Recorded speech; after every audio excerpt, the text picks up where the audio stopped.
મહેસાણાના પ્રસિદ્ધ ગણપતિ મંદિરે સંતવાણીનો ભવ્ય કાર્યક્રમ યોજાયો.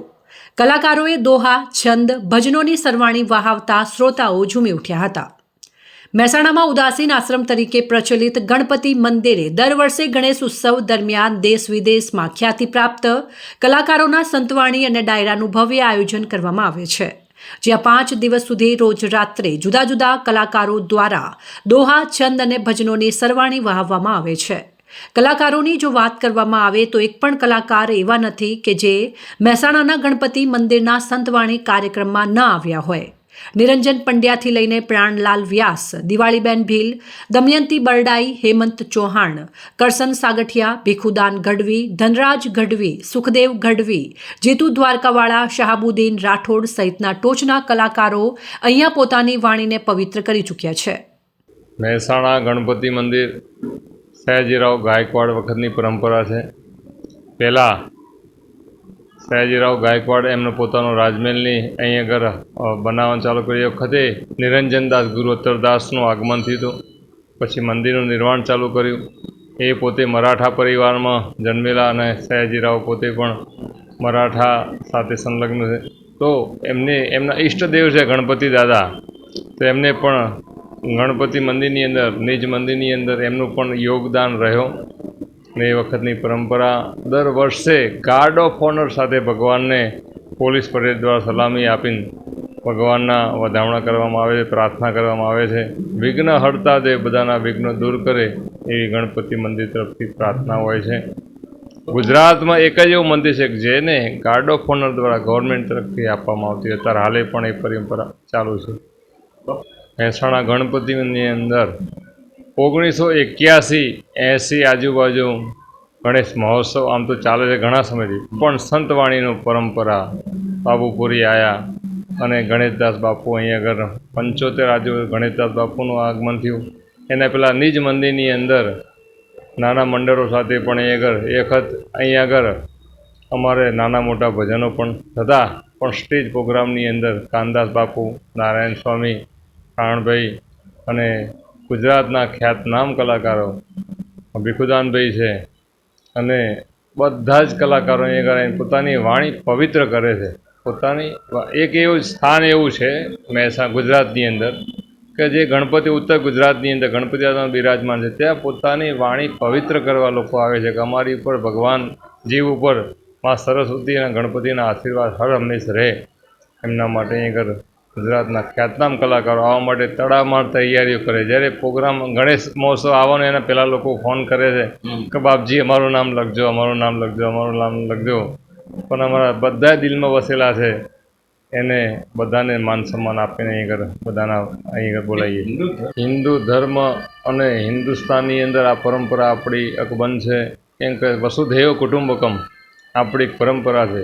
બધાએ 18 આલમ એકબીજાના સાથે આપણે હિન્દુ છીએ. આપણે છોડી દો કે અમે પટેલ છીએ, બ્રાહ્મણ છીએ, વાણિયા છીએ, બારોટ છે, બધું છોડીને આપણે હિન્દુ છીએ. કેમ કે એક આપણે અહીં ગણેશ મહોત્સવ થાય છે તો 18 આલમ આવીને બેસીને સંતવાણીનો આનંદ લે છે. એની અંદર બાજુમાં કોણ બેઠું છે કોઈને ખબર હોતી નથી. એ મંચ, એ એકતા લોકમાન્ય તિલકે જે પરંપરા પકડી છે અને એ ઉજાગર અહીં આગળ થાય છે. એવા આશીર્વાદ છે. એક સાથે રહીને આપણે વસુધૈવ કુટુંબકમનો નારો સાથે રાખીને આશીર્વાદ ગણપતિ મંદિર ઉદાસીન પંચાયતી બડા અખાડાના સંતોના ચરણોમાં ખૂબ પ્રાર્થના કે બધાની મનોકામના પૂરી થાય, બધાના દુઃખ દૂર થાય અને આવનારો સમયની અંદર બધાએ ખૂબ મનોકામના પૂરી કરે ચરણોમાં પ્રાર્થના. આ વર્ષે ગણપતિ મંદિર ઉદાસીન આશ્રમ દ્વારા આયોજિત સંતવાણીના ડાયરામાં દિગ્ગજ કલાકારોના કાફલાને આમંત્રિત કરી શહેરની જાહેર જનતાને તેમના લોકગીતો અને લોક સાહિત્યનો લાભ આપવામાં આવ્યો છે. ગતરોજ યોજાયેલા સંતવાણીના કાર્યક્રમમાં ભીખુદાન ગઢવી, સુખદેવ ગઢવી અને કાશ્મીરા ગોહેલ જેવા અડાભીડ કલાકારોએ એકથી એક પ્રચલિત ભજનો, દોહા અને છંદનું જ્યારે પ્રસ્તુતિકરણ કર્યું ત્યારે હજારોની સંખ્યામાં ઉપસ્થિત શ્રોતાઓ ઝૂમી ઉઠ્યા હતા. મંત્રમુગ્ધ બનેલા શ્રોતાઓએ તમામ કલાકારોને હરખભેર વધાવી લઈ તાળીઓના ગડગડાટ સાથે સંતવાણીના કાર્યક્રમને માણ્યો હતો. કાર્યક્રમ તો દરરોજ કરીએ છીએ, કાયમ કરીએ છીએ અને વર્ષો થઈ ગયા. આજે અહીં મહેસાણા ગજાનંદ મંદિરે વર્ષોથી આવીએ છીએ. ત્યારે વરસાદની સાથે સાથે માણસો પણ બહુ આવે છે. મહેસાણામાં અનેક ઘણો પ્રેમ મને મહેસાણાએ આપ્યો છે. વર્ષોથી હું મહેસાણામાં આવું છું અને કિંજલ સ્ટુડિયોમાં મારો કરાર હતો અને મેં કિંજલ સ્ટુડિયોમાંથી ઘણી મારી કેસેટો બહાર પડી છે. એ સાંભળવા માટે પણ માણસો આવે છે અને મને બહુ પ્રેમ કરે છે. આ વસ્તીના લીધે અને ઓડિયન્સના લીધે હું ભીખુદાન ગઢવી છું સાહેબ. એક થઈ અને રહેવું એ જરૂરી છે. ગણપતિ ગજાનંદ મહારાજ એવા છે કે વિઘ્નને નજીક ના આવવા દે એવો આ ગજાનંદ દાદો મહેસાણાની અંદર બિરાજમાન છે. અને વર્ષોથી ગણેશ ચતુર્થી આવે એટલે અનેક ગુજરાતના પ્રખ્યાત કલાકારો આ સ્ટેજને ગજવે છે, આ સ્ટેજ ઉપર આવે છે અને પોતાની વાણીને પવિત્ર કરે છે અને લોકો સુધી પહોંચાડે છે. ત્યારે ઓડિયન્સને અને વસ્તીને એટલું જ કહીશ કે ગજાનંદ ભગવાન જે છે એ મોટા કાનવાળા છે. મોટા કાનવાળા એટલે કે બધાનું સાંભળો તમે. સુપડા જેવા કાન છે એમને, બધાનું સાંભળો. અને ગોળી જેવું પેટ છે. ગોળી જેવું પેટ છે એટલે બધાનું અંદર રાખો, પેટમાં રાખો, કોઈ વસ્તુ બહાર ન પડો. એટલે એ આબરૂદાર છે. આબરૂદાર જેનું નાક મોટું હોય એ આબરૂદાર કહેવાય છે. એક કલાકાર તરીકે જ્યારે મહેસાણામાં આવવાનું થાય એટલે આ ધરતી અમને બહુ ગમે છે. મહેસાણા છે ને એ ઉત્તર ગુજરાતનું હૃદય છે અને મહેસાણાનું હૃદય એ આ ગણપતિ ગજાનન મહારાજનું મંદિર છે. બસ સ્ટેન્ડ નજીક અહીંયા બાજુમાં પુલ સરસ મજાનો, આ બાજુ જાઓ તો કલેક્ટરની કચેરી, જિલ્લા પંચાયત, અને એવા ગણપતિ બેઠા છે કે અહીંયા 18 વરણ અહીંથી નીકળે એટલે દાદાના દર્શન કરીને જાય. જિલ્લામાં જાય તો એનું કામ થાય, તાલુકામાં જાય તો એનું કામ થાય, શિક્ષણ સમિતિમાં જાય તો એનું કામ થાય. આ બાજુ પાછળ હોસ્પિટલો છે, કોઈનું નાનું મોટું હોસ્પિટલનું કામ હોય, દર્દી હોય તો એનું પણ કામ થઈ જાય. એટલે કહેવાનો મતલબ કે આ ભગવાન એવા હૃદય જેવા સ્થાન ઉપર બેઠા છે કે મહેસાણાના બધા જ કોમના લોકો અહીંયા જ્યારે ગણપતિનો ઉત્સવ આવે એટલે બધા આવે. અને આજે યાદ આવે છે અમને ગણેશપુરી બાપુ, કારણ કે ગણેશપુરી બાપુએ આ જગ્યાને જીવંત રાખી છે.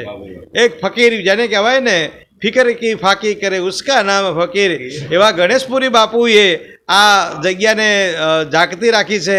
અને આજે એવા જ અમારા લાલબાપુ, લાલદાસ બાપુ, એમણે પણ આ ધૂણો ધખાવ્યો છે અને બાપુપુરી ખૂબ જ ધગશથી કામ કરી રહ્યા છે. આજે તમે જે આ માહોલ જુઓ છો કે હજારો માણસ રોજના દર્શન કરવા આવે છે. હું તો એવું કહું છું કે આ ગણપતિ ઉત્સવ નહીં, અહીંયા 12 મહિના ગણપતિ ઉત્સવ હોય એવું જ લાગે છે. એવી ગણપતિની મૂર્તિ એવી છે, ફરસી કર ઝાલા, લંબ સુડાલા, દેવ દુદાલા, ચરિતાલા, સિંદૂર કપાલા, ભાલ વિશાલા, મુસક મુછાલા, ગલમાલા, ઈ ખેદન તાલા, સદા કૃપાલા, જનસુખ આલા, જાગેશા, ગુણપતિ ગણેશા, પુત્ર મહેશા, અને રહત હંમેશા વિઘ્નેશા. એવા વિઘ્નોને હરવાવાળા ગણપતિ ગજાનન મહારાજ સર્વે કોમના છે. અહીંયા બધી કોમનો આદર થાય છે. અહીંયા દરેક કોમને આદર આપવામાં આવે છે. એટલે અહીંયા કાર્યક્રમ છે ને એ જામી જ જતો હોય છે. અને પ્રાણલાલ વ્યાસથી માંડી અને મોટાભાગના કલાકારો આજે આવે. જેમ કે ભીખુદાનભાઈ ગઢવીએ કીધું કે અહીંયા કલાકાર છે ને એને પણ પોતાનું ઘર જેવું લાગે છે. જેમ દીકરીને પિયર વાલું હોય ને એમ કલાકારને મહેસાણા ગણપતિ ગજાનન મહારાજનું મંદિર વાલું છે. અને એ આભારી છે ગણેશપુરી બાપુને. મારું શુભ નામ કાશ્મીરાબેન ગોહેલ. હું લગભગ 40 વર્ષથી આ ક્ષેત્રમાં કામ કરું છું. મહેસાણા મારી ભૂમિ કહેવાય એમ તો. હા, મહેસાણામાં મેં 40 વર્ષ બહુ પ્રોગ્રામ કર્યા. લાયન્સ ક્લબ, લિયોનેસ ક્લબ, રામજી મંદિર. પણ અહીંના ગણપતિ જે ભાઈ છે ને એનો મને એટલો સારો અનુભવ થાય છે. અને હું અહીંયા ગણપતિ વર્ષ આજે ગઈ અને ઘરે જાઉં પછી એમ થાય કે આવતા મહિને પાછું જવાનું થાય તો સારું. 12 મહિના તો આમ કાઢતા મને આમ એમ થાય. એટલે અહીંયા મને અહીંના જે અનુભવ થાય છે, સાક્ષાત ગણપતિ દાદા હાજર છે. અને હું તો એમ માનું છું કે દરેક કલાકારો અહીંયા આવીને એમનો વાણીનો લાભ આપવો પડે. અને એની જે જનતા છે, આ વરસાદ હતો તો પણ એની જનતાએ સાથ સહકાર સરસ આપ્યો છે. ગણપતિ દાદાની જય.